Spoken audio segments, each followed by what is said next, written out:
sinabi po ni Honorable Antonio Co, Associate Justice, na-brought up na itong issue na to at sinabi kanina ni ASEC, kahapon, ni ASEC ng Department of Health na yun yan, na-recognize na itong mga issue na to at ginagawa na ng paraan si ASEC Dr. Albert Domingo, sabi ni Justice Co.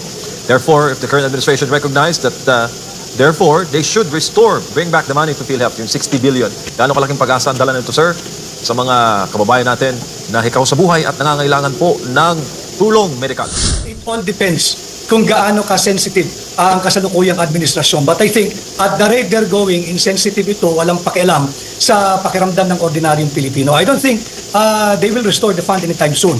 I am not even sure if they will be humble enough to admit that they commit a mistake here. Dahil alam naman natin na pagka yan inamin nila, nag-restore sila, that will be tantamount to an admission of guilt. At alam din nila, ang kasunod niyan ay criminal case or cases.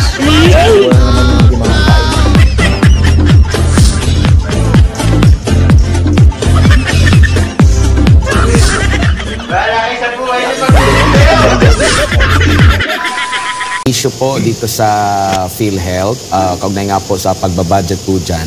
Kahapon po sa oral argument, lumalabas at tinatanong ng mga associate justices kung yun bang hindi pagsama doon sa mga malinaw na, so doon sa appropriation section 37 ata po yun ng Universal Healthcare Law, kung hindi po yun ikonsidera, kumbaga sa pagbabudget ng pondo ng PhilHealth, bakit daw may magkakaroon pa ng political negotiation considering nandun na sa batas. Sa inyo pong pagkakalam, sa mga ganito po na fix na nasa batas, ilang porsyento ba yun mula sa PCSO, ilang porsyento mula sa PAGCOR, kailangan pa ba yan magkaroon ng political negotiation sa side po ng Kongreso na nakasaad na po malinaw dun sa batas ang dapat na share para po dito sa PhilHealth? Bilang abogado, we're talking here of the 2024 na ginawa ng Executive Department, kinuha yung 60 billion. Initially, 89.9 billion yan. Sa aking pag-aaral, automatic kasi yung quarterly remittance. May share ang PhilHealth at yung ayon sa Universal Healthcare Law, may automatic share or appropriation ang PhilHealth galing sa PCSO at PAGCOR. Quarterly yan. Pati yan, hindi nila binigay. And I think, I am not talking about the case that we have filed before the Supreme Court, but rather, following and replying to your question, Admarano, hindi pwede kasing amindahan ng isang appropriation bill, kagaya ng 2024 General Appropriations Law, sa aking legal mind, hindi dapat walang puwang na mapapayagang amindahan ng isang appropriations law yung existing Republic Act. Dahil ang isang batas dapat embracing only one title at isa lang ang din ang pinapangpakay o tinutukoy niyan. Kung appropriations bill lamang. Hindi niya pwedeng amindahan all other existing Republic Act. Ang nangyari sa tingin ko, noong 2024 budget na nakaraang taon, inaamyendahan noong General Appropriations Law, pati yung iba't ibang charter ng GOCCs. Kaya nila nalimas yung tinatawag na unused or unutilized funds ng mga GOCCs. Kinuha nila eh. Kaya nga di ba nakuha nila yung PhilHealth dahil hindi raw ginagamit ang kanilang prinsipyo. It's either you use it or you lose it. Pero nakalimutan nila, katangi-tangi kasi yung PhilHealth. 80% ng pondong nakokolekta mula sa yung sin tax revenue galing yan sa tabako, yung mga gumagamit, yung mga sweetened beverages, yung mga alcoholic beverages, 80% yan ng pondong yan dapat pupondohan yung ating Universal Healthcare Law kasama na yung PhilHealth. Kaya laging may pondo ang PhilHealth. So yun yung istorya nung 2024 pagkuha ng 60 billion ng PhilHealth. And it seems na marami na rin ang justices na naririnig naman natin sa oral arguments na nakakapuna, mali yung ginawa ng Executive Department. Opo. Sir, malinaw din po yung budget doon sa Universal Healthcare na dapat lang ay intended lang talaga para sa kalusugan. So kumbaga, kung ito'y maililipat sa ibang mga proyekto, lalo na ito kasi intended lang talaga sa kalusugan, ilalagay mo sa infra o iba pang mga proyekto, hindi na ito sumasang-ayon dun sa mismong pinakabatas niya. A malversation of public funds yan. Sapagkat specific yung batas gagamitin mo lang yan for healthcare or anything health-related and wellness of the Filipino people. Katangi-tangi kasi yung mandato ng batas na yan. Ang pera ng PhilHealth, dapat nga yan ubusin nila pero sa health lang, sa kalusugan at kaligtasan ng Pilipino, katangi-tangi yung mandato ng PhilHealth. Paano mo ubusin ang pera niyan? Palawigin mo yung scope of services. Ako nga, lagi kong sinasabi, to include even yung assistive devices, kagaya ng saklay, ng tungkod, ng wheelchair, whether motorized or manual, pati yung aparato na ginagamit sa hagdan para makaakyat baba yung mga person with disability o di kaya yung mga may karamdaman. Dapat yan i-include na lang at pinalawig pa yung serbisyo ng PhilHealth. Pero maling-mali na gamitin mo yan pang-maintain ng mga highways, pang pondo na tinatawag na Panay Negros Guimaras Highway.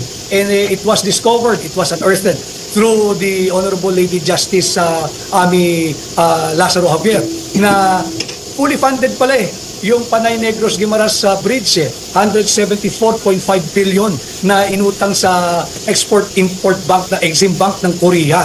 Bakit kinakailangan mo i-augment yan ng pera mula PhilHealth? Fully funded. Tapos meron pang augmentation funding from 22, if I'm not mistaken, 22, 23, and 24 General Appropriations Law. Opo, and dito po sa pagbabudget na sa pondo ng PhilHealth, bigyan lang natin ng diin kasi hindi lang ito galing sa, kasi may part dito na galing sa appropriation or galing sa pondo mula sa government, paglalaanan po nila, which is yan yung mga tax ng mga tao, no, ng publiko. Maliban pa dyan, nagbabayad pa si publiko.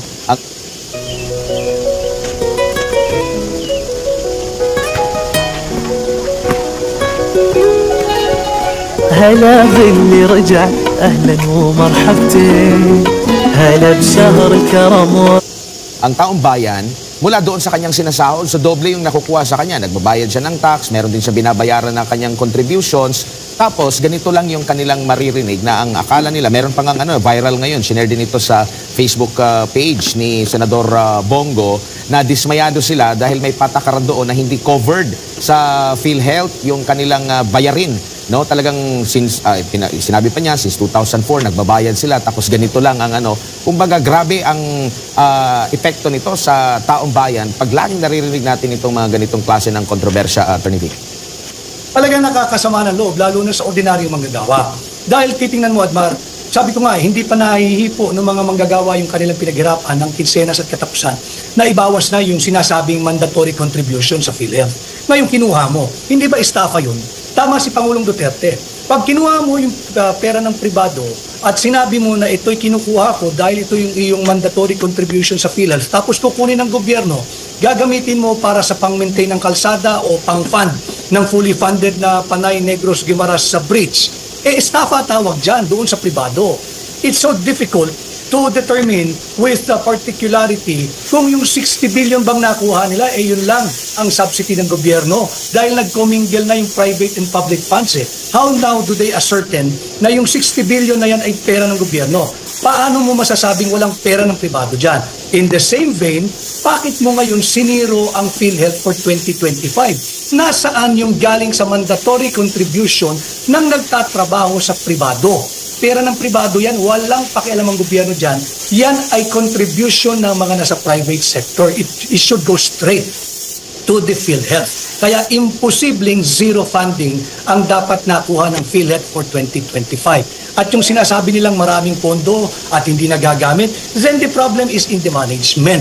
Kung hindi ginagamit, unutilize yung maraming pondo, get rid of the entire board, get rid of the entire management. Ito yung matagal ko nang sinasabi. Bakit mo pahirapan yung Pilipino? Ang sablay yung mga appointees mo. Dapat ang palitan mo yung board. Remember, there was even a story. I'm just not sure now if the Private Hospital Association of the Philippines Incorporated o yung PAPI or FAPI, meron itong collectible na 4.5 billion pesos Kagaya nun, may collectible ka ng 4.5 billion pesos. If indeed it's true that you have so much money like 600 million pesos unutilized, bakit hindi nila binabayaran yung kahit paunti-unti, yung pera ng 600 million or 600 billion, bakit hindi nila ibayaran yung matagal ng standing obligation? Yan yung mga katanungan na, well, closely intertwined talaga. Yung petition na i-file regarding the 2024 PhilHealth issue at yung aming ikinaso ngayon na tungkol naman sa 2025 General Appropriations Law. Opo, attorney, habang nakikinig ako doon sa mismong oral argument po, kapansin-pansin parang pasan pasan niya ang daigdig ng mga nagsasagot mula sa PhilHealth. Pero mapapansin mo na parang dinidepensa niya pati na rin yung sa Congress When in fact, sila naman yung nasa Congress, yung may last say. Kumbaga, meron silang proposal. Tapos nababanggit niya yung political negotiation. So, maaring mabawasan pa rin, pero parang sila yung nasa hot seat ngayon. At itong mga nasa Congress ay hindi nga sila makapagano, di ba? Kasi ang sumasagot sa kanila ngayon is ito pong Soljan, yung abogado ng gobyerno. Na ngayon, ang gusto rin ng ating mga kababayan na hindi lamang itong magkaroon ng desisyon ng korte rito, halimbawa, paboran yung mga petitioner, kundi dapat meron din talagang mapanagot. Merong follow-up na pagkakaso din kung may mga nalabag. Kasi hindi basta-basta itong mga nagawa kung totoo man, lalo na sa pera ng taong bayan na bilyon-bilyong piso ito. Kung tutusin, mas malaki pa nga ito kumpara doon sa lagi nilang inakusa sa pangalawang Pangulo na 128 million ba yun? Kumpara dito na bilyon-bilyon po pinag-uusapan, attorney. Tama yun. Antayin lang natin na magdesisyon ng Korte Suprema sa parehong kaso, yung kinaso nung sa 2024 pagkuha nung 60 billion pesos pera ng PhilHealth at itong 2025 issue natin sa constitutionality ng General Appropriations Law. At pag yan ay hopefully sana kaming maasa na madeklara parehong unconstitutional yung ginawa para maisunod na yung kasong kriminal nung mga nagpanukala na kunin yung pera nung PhilHealth for 2024 at ito ring 2025 sapagkat tama yun, kaya interesado ang mamamayang Pilipino. Alam mo, lagi kong sinasabi, yung isang ama, hindi na niya matiis na gutom yung kanyang mag-anak na pilitang magnakaw ng isang latang sardinas. Diretso siya sa kalaboso. Ang tawag agad sa kanya ay suspect o dili kaya ay kriminal. Pero pag bilyon-bilyong piso kinukuha mo, ang tawag sa iyo honorable. Pag sasagutin mo pa sila, kinakailangan your honor. So dapat ito'y matapos na, matuldo ka na, and we can only hope for the best dito sa mga nakabinbing kaso sa Korte Suprema. Bago lang si partner MJ, naniniwala po ba kayo na, kasi ito nabubulgar na, pero PhilHealth pa lang ito pinag-uusapan natin. Possible din ba na meron ding sa iba na pondo na ganito din yung nagiging senaryo po, attorney? Well, yun nga ang ating pinapanawagan sa lahat ng taong bayan dito sa gobyernong ito pagdating sa transparency and accountability. Lumabas na rin sa balita yung 117 billion pesos na pondo rin ng PDIC na winalis din ng gobyerno through Department of Finance. Saan napunta? Yung 117 billion pesos ng PDIC, walang paliwanag. At ganun din, yung I think 2.3 billion pesos na maling investment ng GSIS ng pera ng mga nagtatrabaho din sa gobyerno. So makikita mo dito napakalawak, Admar at MJ, hindi lamang yung nagtatrabaho sa pribadong sektor ang kinuhaan ng mandatory contribution sa PhilHealth pero hindi pinasok sa PhilHealth. Meron ding contribution yung mga taong gobyerno. I think the workforce ng gobyerno ay totaling around 1.8 million. Ganito karami ang taong gobyerno, yung kanilang 2.3 billion pesos na contribution sa GSIS, mali yung investment ng GSIS board sa kasalukuyan. At pinuna rin sila ng COA na sinabi ng COA, you have to restore that 2.3 billion na naglaho na dahil sa maling investment.